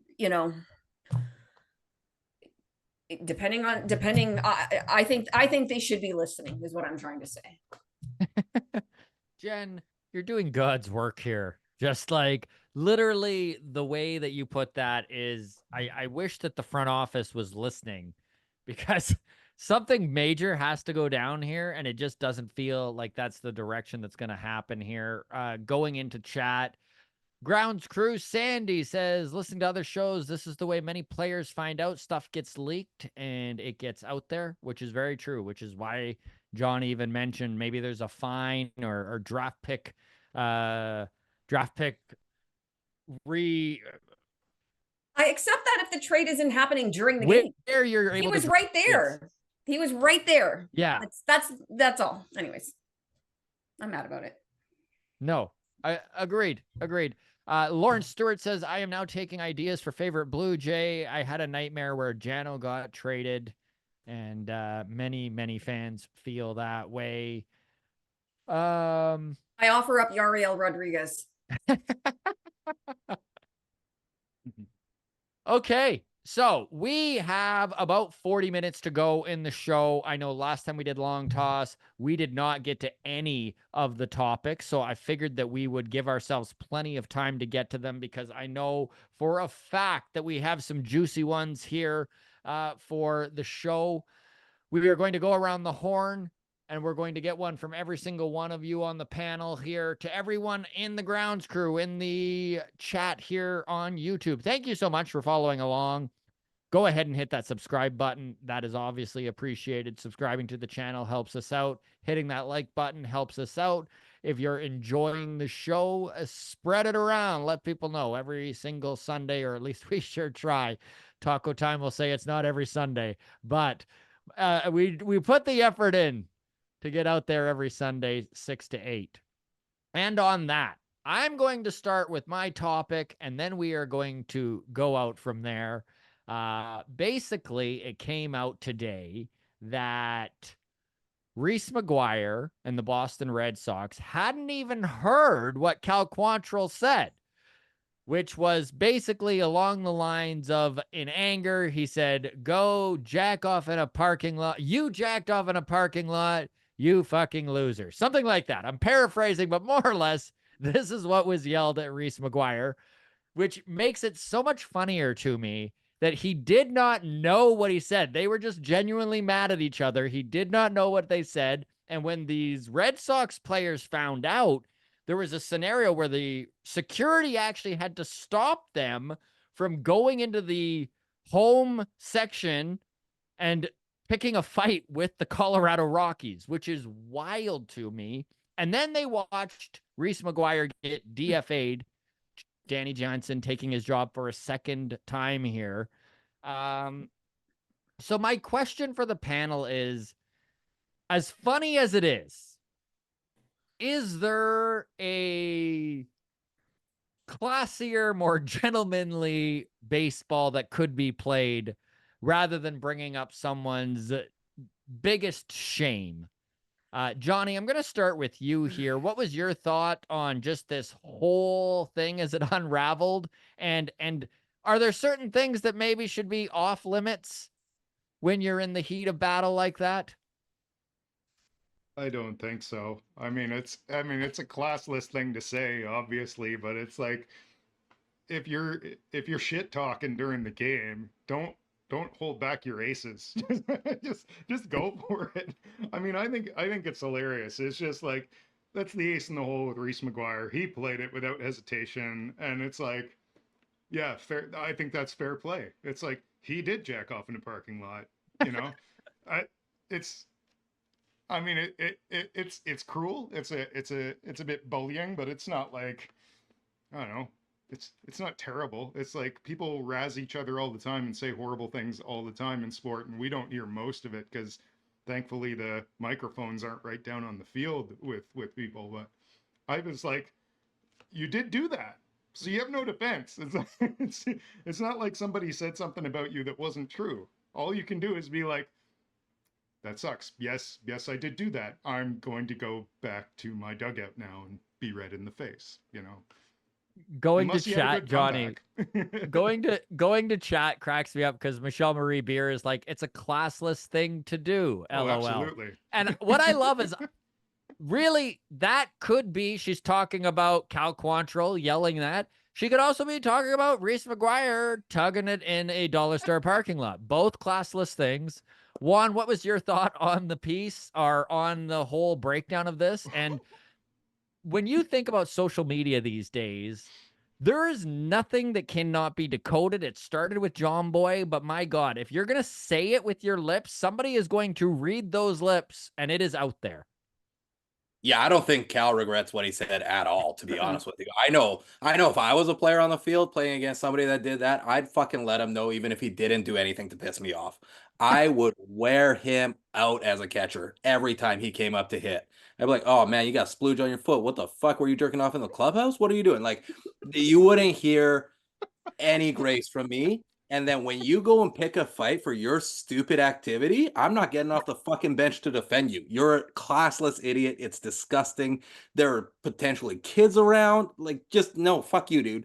Like, you don't even deserve to have a career after doing some shit like that. And you better be prepared to listen about it. Like, these players are going to know and they're going to use it. You got to take that, man. You did it. You got to take it. You're a fucking loser. Plain and simple. Andrew McLeod in chat goes, Jen's expression during this conversation is classic. Jen, your face is saying a million words right now. What is your take on this? It's fair game. It was fair game to shout at him. Absolutely, it was fair game. I'm gonna guess that Mish is meaning that what Reese did was the classless thing to do. She's clarifying here now. Yeah. Yes. That was the classless thing to do. And all jokes aside, okay, if we can, all jokes aside, yes, doing that in the parking lot of and parking where someone can walk by and see you, like you weren't behind a dumpster or something like, first of all, wait till you Does get that back make to it your worse? hotel. No, But you know that'd be what I'm better. saying? Like, you were somewhere where people could walk past you and see you. And that is how everybody knows what you did, because that's exactly what happened, right? Like, that to me makes it even worse. It's not it's doing it, but you did it so that people could see. What is wrong with you?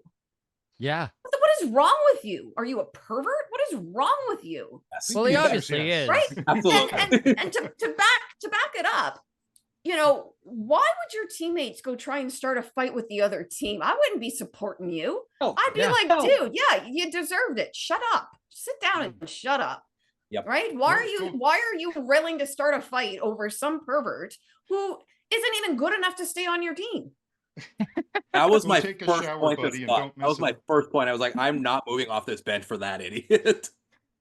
Joel, do you think that if this had been in a classier parking lot than Dollar Tree, maybe a Bed Bath and Beyond, that this would be a different scenario? Saks Fifth Avenue. Do I think that the parking lot has to do with the reaction here? Yes, I think it was all the parking lot that he chose. If It's he the was parking in, lot's fault. if he was on Rodeo Drive, he'd be a hero. No, yeah, you know, Jose Canseco opens himself up forever to be mocked for the ball going off of his head. This is personal. This is as embarrassing of an act that you can pretty much portray off the field. That's as embarrassing as something you can do on the field. This is as embarrassing as you can probably do off the field and still be allowed in the game. Like, I think really you go one notch beyond this and he's probably not playing. This is really like skirting that weird perversion line of like, does the game need this? Does this need to be ever brought up? Does this moment even need to happen because you put yourself out for this? So but yeah, anything to get Colorado fired up, right? It clearly did. They scored 20 runs in that game. So that was just something that's always going to follow Reese Maguire till his grave. It'll probably be, etched into his tombstone. I'm surprised it took this long for it to blow up. It's so long. That's what I was Colorado. saying about this whole thing. It's like Jays fans had their fun with it. Red Sox fans had their fun with it. He managed to play long enough that people just forgot. And then Cal Quantrill goes and blows it up to the entire baseball fandom. It just is so funny how this played out, and that even 4 years later, Reese Maguire, it's still coming back to bite him. It's because Colorado hates masturbators. That's what right. it is. I thought that was Utah. Anyways, Yeah. Okay, moving on.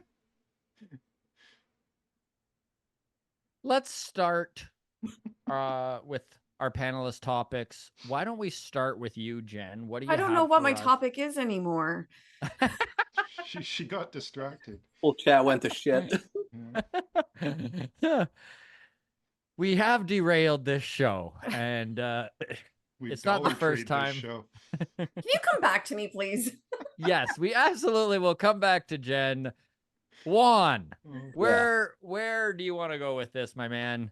What's All your right, topic I want to for ask you today? guys a question, and I got to word it very carefully because I'm very anti-war. I don't think we should be going to war as countries, but I do know a lot of players served back in World War II.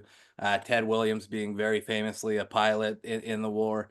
I'm curious, and let's call it paintball war instead, because obviously, who would you guys want to lead your team in a paintball battle against another team? Like, who's your captain for paintball? Dalton Varsho.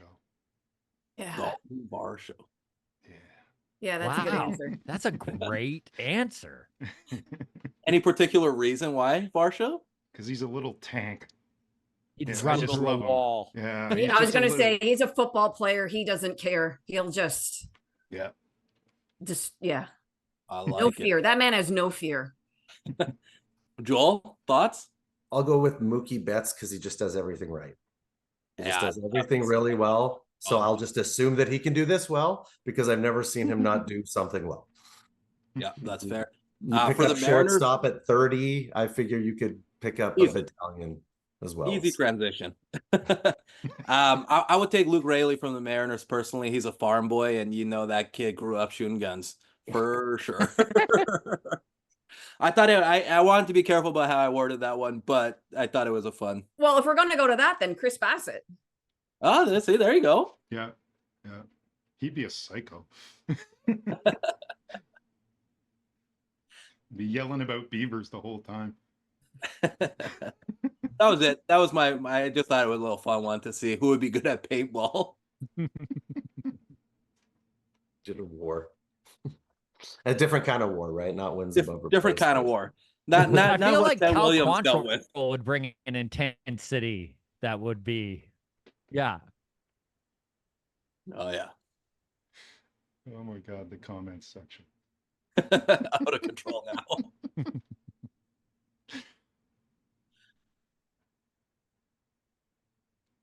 All right. Did everyone get my apologies, my internet I think is coming in and out here, but Oh, I think you're good. did everyone Scott. get their answers in Yeah. there? You're good. Good. Okay. All right. Well, my answer was Cal Quantrill, so if it was missed, I feel strongly he would lead everyone into war really nicely. The Canadian. All right. Great.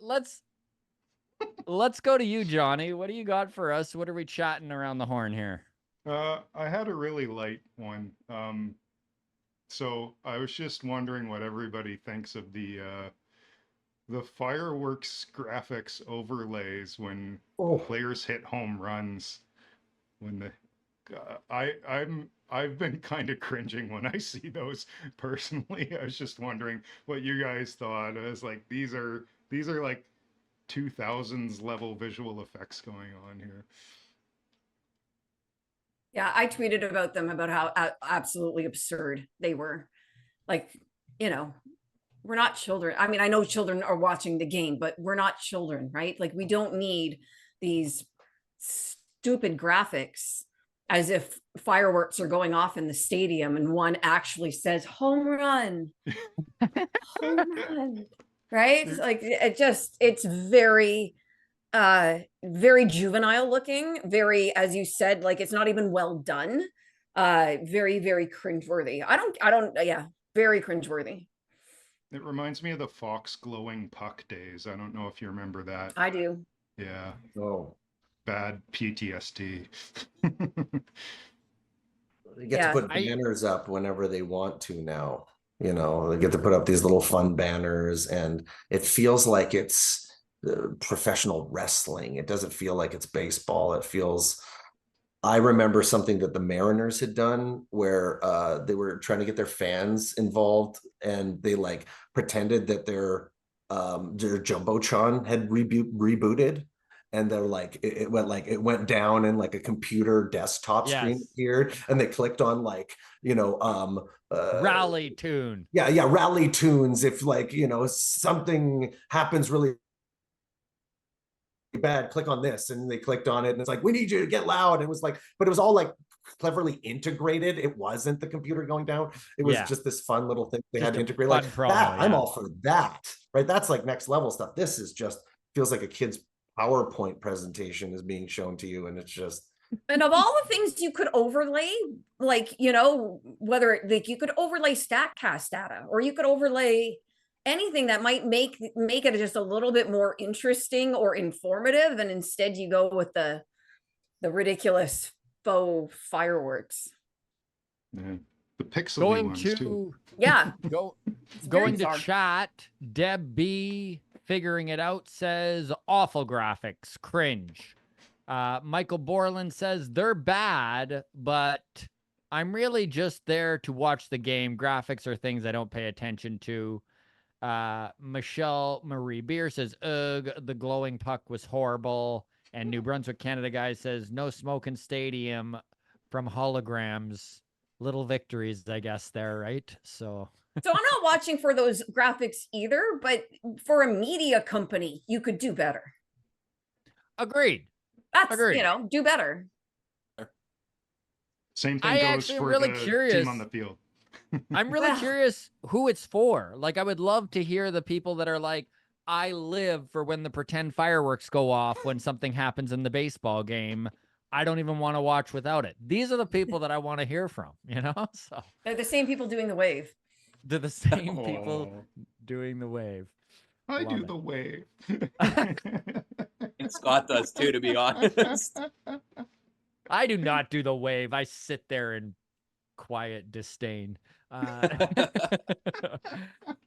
right. This is episode 310 of Long Toss. Thank you so much to everyone following along. Hit that like button and subscribe. We really appreciate it. We are going around the horn for our topics. Our good friend of the show, Hey Kami on TikTok, Joel LaFlamme, would love to hear what you got us talking about tonight. I guess my topic would be that since we've not only put so much money into the team, like record amounts of money spent on payroll to build kind of this team over the last 4 or 5 years, but also insane amounts of money put into rebuilding the stadium renovations, and the minor league complexes that we've put to be supposedly top of the line throughout all of baseball and be a factor when it comes to getting free agents, and it's this big selling factor. I want to talk about the training facility, because if you look at what it's supposed to do, we've got Nate Pearson, we've gotten Alec Manoah, and now we've got Ricky Tiedemann. And these players cannot stay healthy. These are pitchers. This facility is built so that we are pumping out young pitching prospects. We spent all this money on this facility, and what is it doing? My opinion on it is that it pushes towards all of the things that lead towards the fact that these guys are endlessly injured. I think that the slow motion cameras and all of the technology that is meant to take pitching to the next level is not doing that. In fact, it's doing the exact opposite, and it's running these human beings. I'm going to compare them to a car. Okay, you can take a car. I'm going to use Daytona. I'm going to use NASCAR. Probably a terrible analogy, but they ran those things 220 miles an hour around Daytona in the 80s. They realized that that's suicidal if you go into a corner. Okay, you lose people die. So they put in restrictor plates. They slow these cars down to about 195 miles an hour, and it's safer, and you get a different kind of racing. What we have right now in Major League Baseball is cars that are redlining and blowing up, okay? Because we are trying to max out performance when it comes to pitching. I don't think that this training facility and all the money that we have spent on it is doing anything to make pitchers. It's teaching them how to throw and not how to pitch. And I don't see the we've been promised that this thing is going to make players better, and I haven't seen it. I haven't seen it anyway. Johnny, do you want to start us off? What are your thoughts on the training facility and the way that they are being used by this Toronto Blue Jays organization? I think they're monitoring the wrong things. I get the sense that these facilities are not doing a very good job at monitoring biomechanical stress, which is the most important thing, I would think.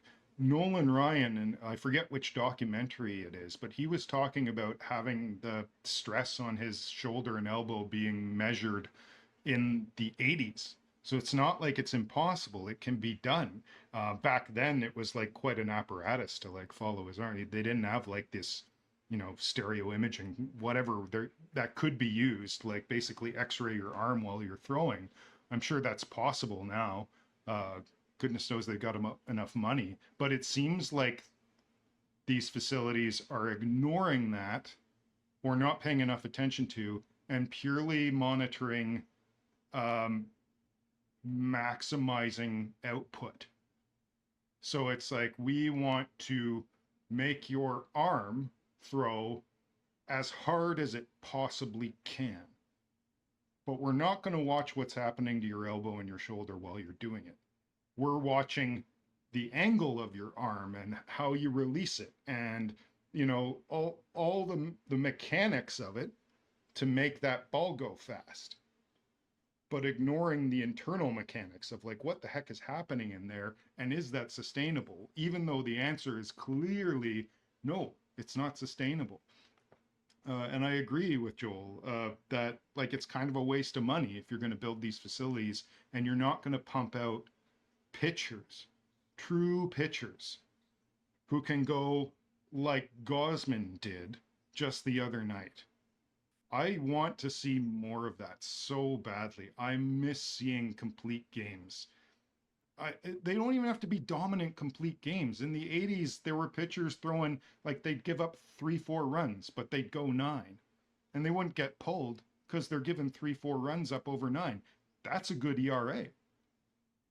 So I want to see that come around again. I don't know when it's going to happen just because of what Joel's talking about. It's like that's clearly not the goal of most of the teams right now. And who knows when it will be. But I'd love it if the Jays went out and got some pitchers. I mean, they've done a pretty good job in free agency.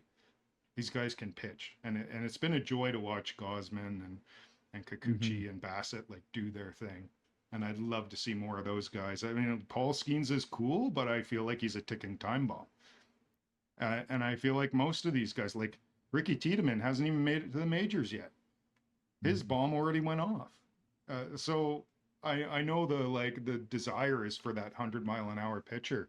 I don't want it unless it's a reliever who only needs to throw 12 pitches to get out of an inning.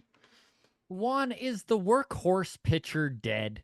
Like, is the guy who goes out and you know, like, you don't really hear much about inning eaters anymore. The guys who just like, yeah, they got a 4.25 ERA, but guess what? They are going to give you 230 innings every single year. I mean, we saw Sandy Alcantara do it, and I don't know if that's contributed to why he is on the IL now, but it seems like anytime you see a guy really push the limits of everyday of today's baseball, they wind up on the injured list. Is that ilk of pitcher done? I don't think necessarily. I'm going to use a couple of key figures to support my claims. I think the reason we're seeing injuries is bad mechanics, not necessarily velo or spin rate. Now, these things do factor in, especially it puts pressure on your elbow and whatever. I think Paul Skeens is a perfect example, and then I think Logan Gilbert is a second perfect example. These dudes have such good mechanics. They're so clean. They're not doing funky things with their arms. They're not trying to hide the ball in these weird ways. And I think it's why they are going to be workhorses. Gilbert has been so healthy since he made the big leagues. He'll cross that 200 inning pitch limit this year. And you look at Skeens, and they've made a big deal about how he warms up, you know, using a football, using the pad behind his back to get his back going. Well, these things are going to contribute to these players being healthy. You look at a guy with longevity like Scherzer and Verlander and Nolan Ryan, and what do those three guys have in common? Their fucking mechanics are great. They do not put their arm in a position to get hurt. Now, I'm not saying there are injuries are not going to happen, but you're going to protect yourself a lot better having good conditioning, having good strength and training in the off season, and then having good proper mechanics. And if you can have good proper mechanics, it doesn't matter how hard you throw, your arm will feel fine. I promise you, players know it too. Players know when their mechanics are off, they're going to feel it. And that's when injuries happen. So you got to repeat your mechanics every single pitch over and over and over again, and you'll be fine. You know, I think it was Ramon Ortiz that had his elbow blow up in Toronto and knew he threw his glove down like maybe 3 or 4 years ago because he knew his career was over. Players know, they feel it. They feel when the mechanics are off, and it hurts when the mechanics are off. You repeat those mechanics, you'll be fine. Jen, the facilities that this Toronto Blue Jays front office has poured hundreds of millions of dollars into and does get a lot of attention, okay? Like, players do tout that this is one of the premier facilities in baseball. What is your opinion on where pitching is at in general? If these facilities, like Johnny kind of said, aren't being used maybe properly? I mean, obviously, if any five of us knew the actual answer to pitching injuries, we would be a lot richer than we are, and we would probably be employed by a front office. But just curious where your thoughts are on the workhorse pitcher, the facilities in Dunedin, and just where this organization is at with where they're directing their analytics and stuff like that? Yeah, I mean, we so rarely see a pitcher throw a complete game anymore, right? Or go go past those 200 innings. So definitely pitchers are being dealt with differently than they were 10 years ago.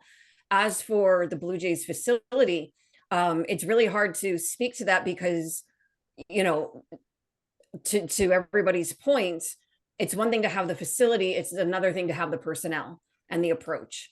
And without knowing anything about that, it's really difficult to speak to. Years ago, I used to kind of do a little bit of background work with a Dr. Mike Son, who was into biomechanics and baseball. And I don't know enough about it to speak about it intelligently, but he basically invented a biometric or a biomechanic metric called fatigue units to measure the fatigue on a pitcher's arm. And I don't know exactly how that's utilized, but I do know he was hired by the Chicago Cubs as a result of his work. And so, like I said, it all depends on how these things are being measured. And you can have different people looking at somebody's mechanics, and each person can see something different, and each person can have a different solution. Right. So it's about having the right people. And I don't know if the Jays do. It doesn't seem like they do when we pile up these three very significant pitcher injuries that have happened relatively recently. But how do we know? I don't know. It's true. And I mean, not to pile on them here, but I mean, Adam Macko is another guy who, highly touted lefty, was doing really well in AA, was sure to get the call up to AAA, and inflammation in his elbow shut down. Jordan Romano just went through season-ending surgery on his arm. I mean, there's more than just Ricky and Alec. That's the thing here, right? So it does make you question this facility and the way it's being used. Well, and I was really rough on Manoah last year and into this year. And I don't know, I have no idea whether or not he was injured last year because I did not perform any evaluations, right? But evaluations suggested there was no damage. And then this year there is damage.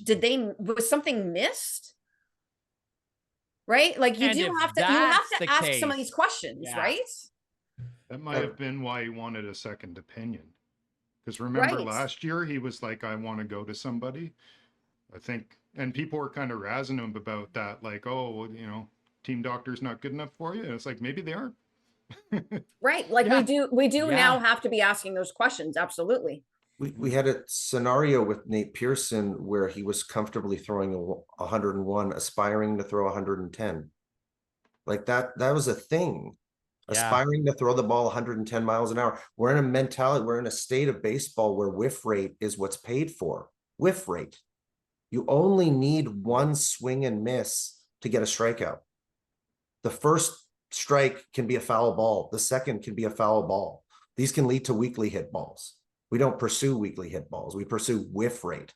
Whiff rate is the thing that's going to get you paid at the end of the day. You need one swing and a miss when you get two strikes. You don't need three. We throw as if we need three whiffs in an at bat nowadays, and that's just one of a million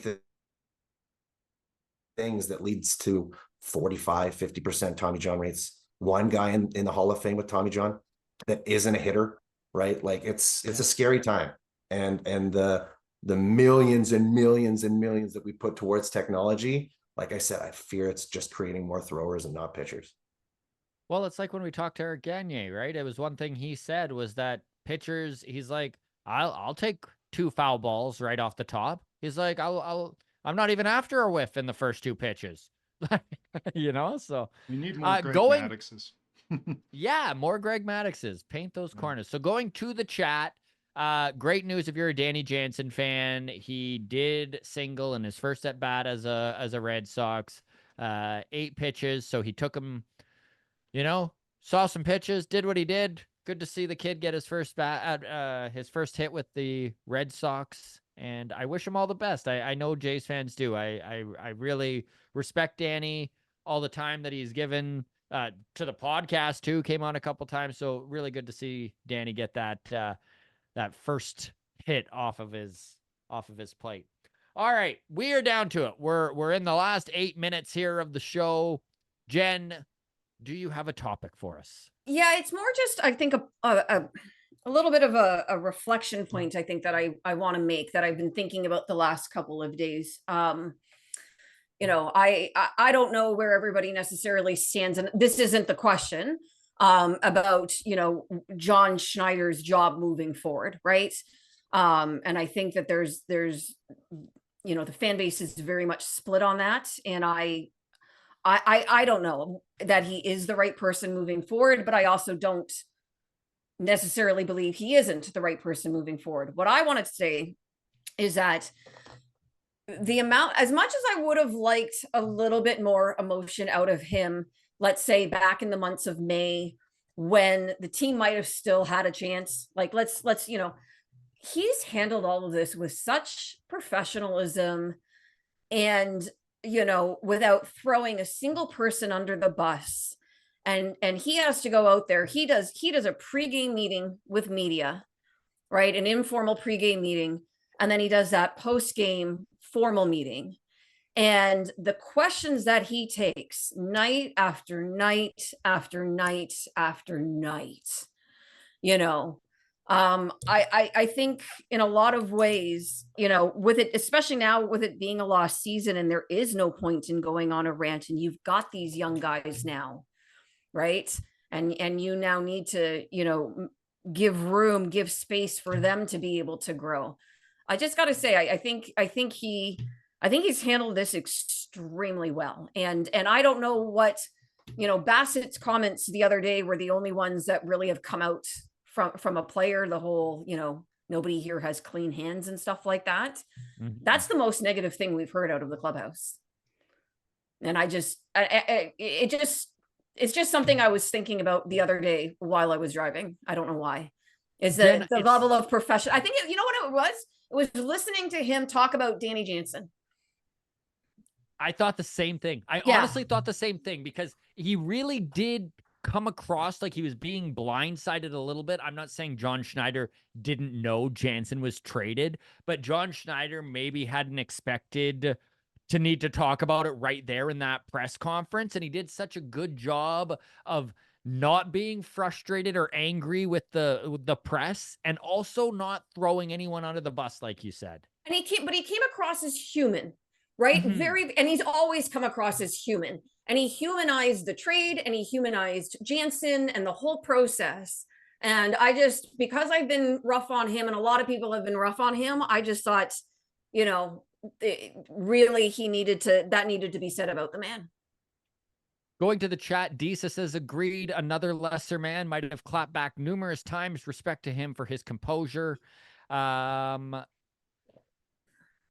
Mish says, I agree with Jen. Chuck Taylor says, Jen saying same thing, I think. Joel, going to you here, buddy. Where are you at with John Schneider? Obviously, he is not in a very easy position right now, as they are in full sell mode, and he's kind of got to try and keep that clubhouse somewhat together.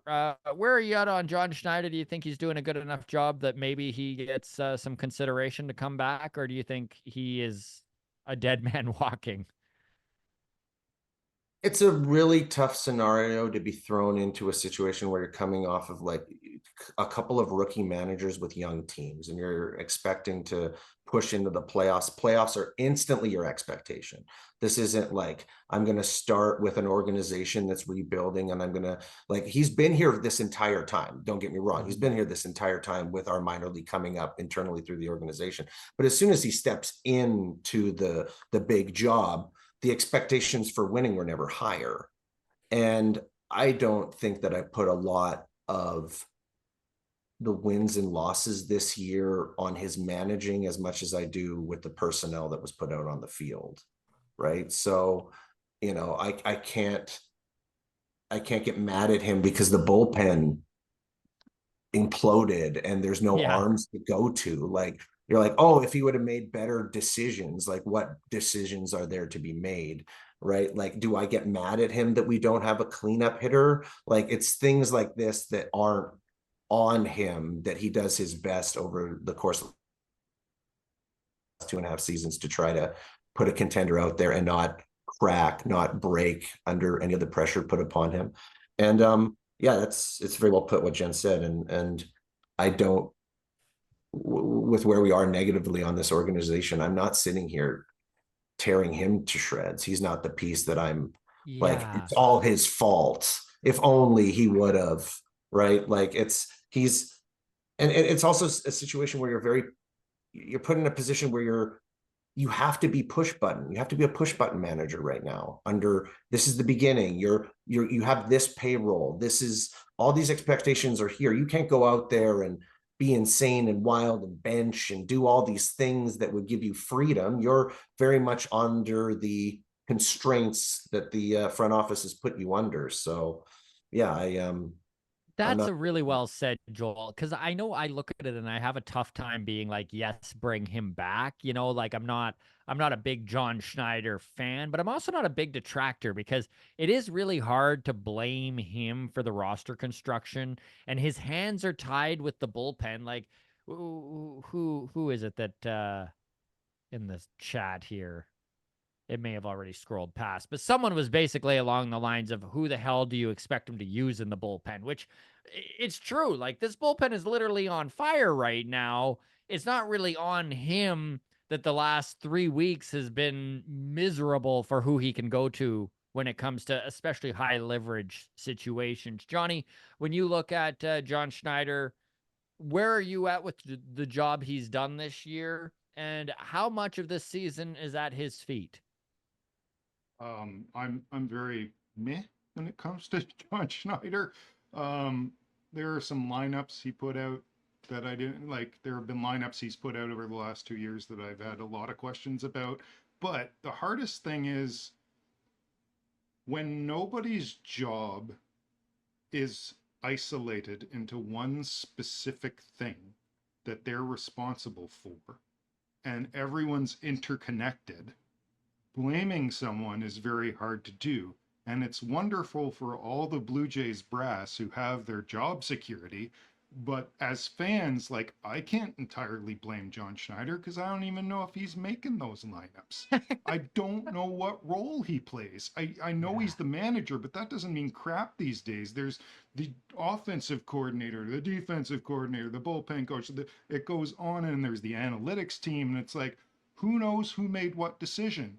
And that whole disastrous press conference that Atkins gave last year and Shapiro had to cover for, it was all about, oh, we're going to communicate better and have more accountability. And it's like, well, you haven't said who's responsible for this shit show last year or this year. Last year was like, oh, we're gonna say who's responsible for it. We're gonna dig deep and we're gonna sort things out, and don't you worry.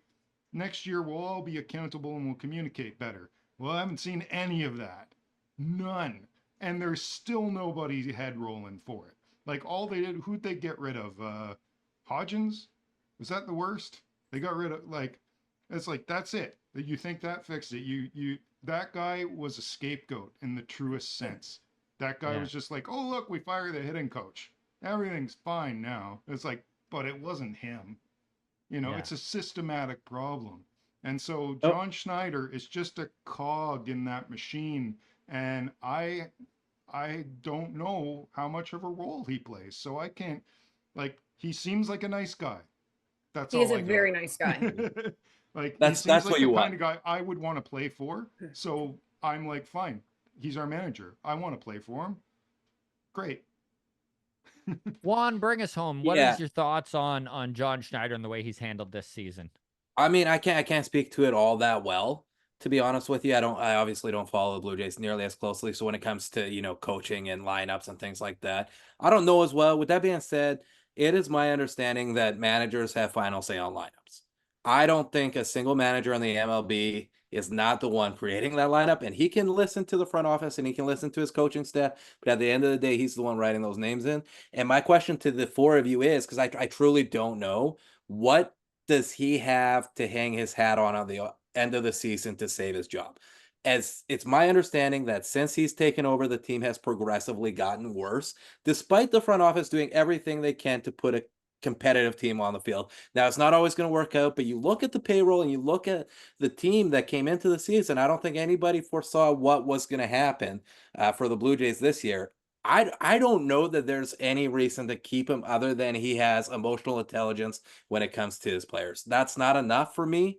It's important, and as somebody who played, I like a coach that has that, but it's not nearly enough, and I just don't think he has anything to show to keep his job. That's just my opinion. You guys will know better than I do. That's fair. No, I actually feel the exact same way. I completely agree too. And I think it will all depend or not, is Ross Atkins still the general manager? Right? If he is still the general manager, I would imagine John Schneider is still a manager. That would be my guess. But I think it would be hard for them to hire a new coach as well, keeping the front office as is. Right. I think if Atkins is out, I think then Schneider probably is out as well, because I think the new GM would want to hire their own person. And so there's a lot of questions that have to be answered before you even get to whether or not Schneider is still with this team. But I do agree with Juan, like there isn't, other than kind of keeping it together, right? And this was a season where I don't think anybody expected going into the season that it would have to be kept together this much, right? They were expected to be competitive, and for it to have gone south so far south.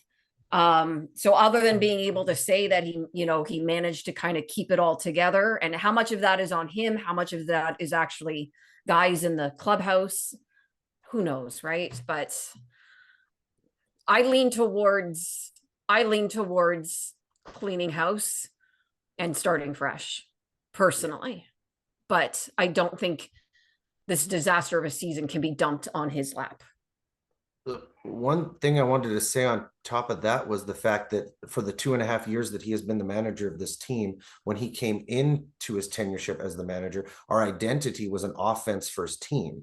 Then it became a pitching, more defense first team, where your identity is literally shifting under the manager. Like how do you want him to win? Right? Like the Yankees are the Yankees. Aaron Boone has been the manager of the Yankees. They go and try to be the Yankees every single year. They try to win the way that the Yankees win. If you've been here for 2.5 years and fundamentally seen 3 different ways of trying to win, you go from an offensive driven team to a hybrid team to a pitching defense team over 3 years. Like, what was he brought? How was he brought in to win? Because I think the first thing you got to do is figure out how you want to go out there and win games. And then you can manage to that style. This has been Long Toss episode. Scott. Yes, sorry, sir. before you wrap up, because I thought we were going to get to it, we didn't get to it. I just want to thank all of you and the viewers at home and the viewers that are going to watch us after. Thank you guys so much for sweeping the Texas Rangers. We really appreciate that. I put on a Blue Jays hat for you guys for taking care of the Rangers for us. That's some real appreciation, Juan. That's right. I also have the Canadian flag and a Vladdy signature on the side, hoping he comes to Seattle. Okay, well, now that seems a little backhanded, but pump the brakes there, buddy. Yeah. And on that, we will end things here. This is episode 310 of Long Toss. Every Sunday, we do our best to be here from 6 to 8. Appreciate all you grounds crew members who have been very active in the chat today. We hit over 75 at a moment here and have been well over 60 most of the show, even up until almost now, where we're still over 50. So a big thank you to all of you here. Hit that like button. Hit subscribe. It really does help things out. We're really pushing towards that 5K here for subscribers. I know we've been on our way there for about 1.5 years, but I swear we're like 25 away. We're so damn close. So bring us on home here, folks. A big thank you to our panel. We'll start with baseball. Jen, always a pleasure, my friend. Thank you so much. For those of you who want to follow you on Twitter but not harass you, what is your Twitter handle? My Twitter handle is baseball_Jen. That's Jen with 2 N's. And yeah, if you just take a look at my mentions in the last 24 hours and say this woman's had enough, And just, but can I also just say that a lot of this show, I was kind of taking notes as we went, and I don't know if you can see, but that whole like Reese Maguire conversation, I just started scribbling. Just Rightfully so. That's not what I was drawing, but Jen, obviously one of our regulars, another one of our regulars here on Long Toss, and we can't appreciate him enough. Hey, Kami on TikTok, Joel LaFlamme, thanks so much, brother, for being here. What's your plans for the week? I know things are getting busy on your end, dude. Yeah. Also, we've got a local baseball team that's like running. It's semi-pro Canadian ball, but like it's the end of the season, so I've actually gotten out to go see a few baseball games in person. Instead of just watching them. Nice, the Riverhawks. Yes, exactly. Eat a hot dog and enjoy the sun. So we have a game tonight that I'm going to try to.